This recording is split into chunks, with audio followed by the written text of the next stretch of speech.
That's another one of the military organizations I will be part of. You guys, wonderful. Thank you so much for what you do for our veterans.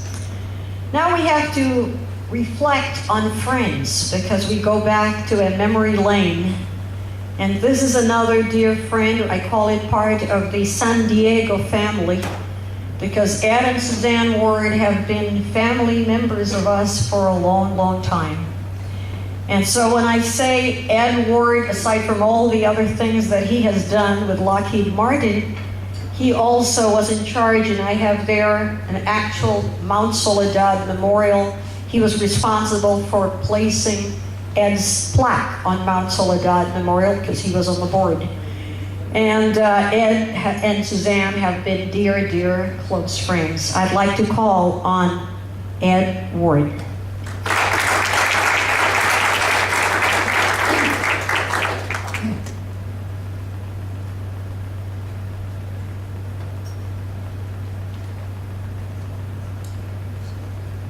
Thank you, Racky.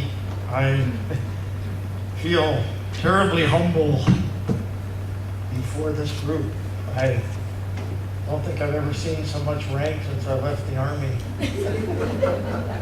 I am a veteran. I do want to clear up one thing. I'm not a World War II veteran. I want to clear that up. I've been asked a couple times. But Racky, Buddy, Doug,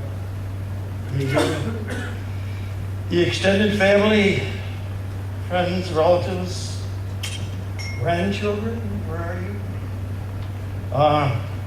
It's an honor to be here, it really is. I feel Ed and I connected because I was fortunately an Army Ranger, an airborne ranger when I was in as a young lieutenant, and met my lovely wife in Schofield Barracks, Hawaii.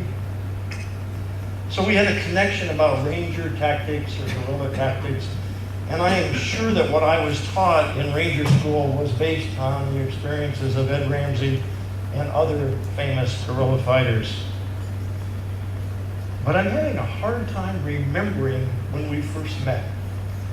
And I asked Buddy that question because it's got to be 20 or 25 years ago.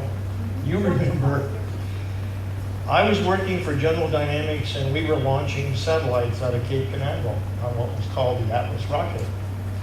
And I was the Asia salesman, as some people refer to as the Rocket Man, which is another story entirely. And Buddy had a huge satellite that he had was launching in favor of the customer that I was serving with the Atlas rocket. So we met at Cape Canaveral. And as host of the party afterwards, I was just walking around meeting people and looked up, and here was this absolutely stunning young lady sitting next to this handsome guy who was dressed impeccably. The silk handkerchief in the pocket, the perfect tie, just impeccably, as he always was, impeccably dressed. I've got to meet both of these people.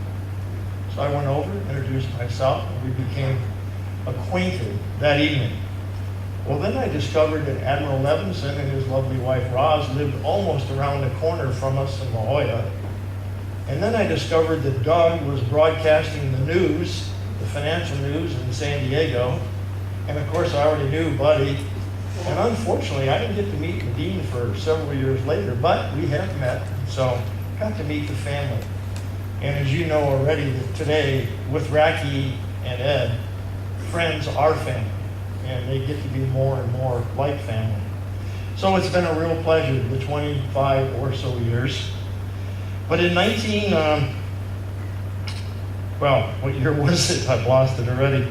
For Ed's 85th birthday party, we were enjoying ourselves at the hotel, and we decided as a group of friends, I gotta back up. I'm on the board of trustees of the Mount Soledad Memorial, which is a memorial on top of Mount Soledad in La Jolla. It has a big white cross on top of the mountain, if you've ever been there, surrounded by black granite walls with a plaque for individual veterans. And this is the plaque that a group of us got together, family and friends, that put up to honor Ed. And then we organized a little special ceremony for Ed himself and his friends and family, and we came down and had that celebration. Ed was, I think, truly, truly humbled by that honor, and yet we were absolutely delighted to do it. We became better acquainted as you came to visit the Levinsons, and we spent days or evenings and dinner out in La Jolla and around San Diego. It was a great birthday party, and we'll remember that, I'm sure, for a long time. One of the highlights was when General MacArthur arrived to honor Ed. Well, okay, it was an impersonator that looked exactly like General MacArthur, but Ed's eyes bugged out and he thought he was having some kind of strange dream.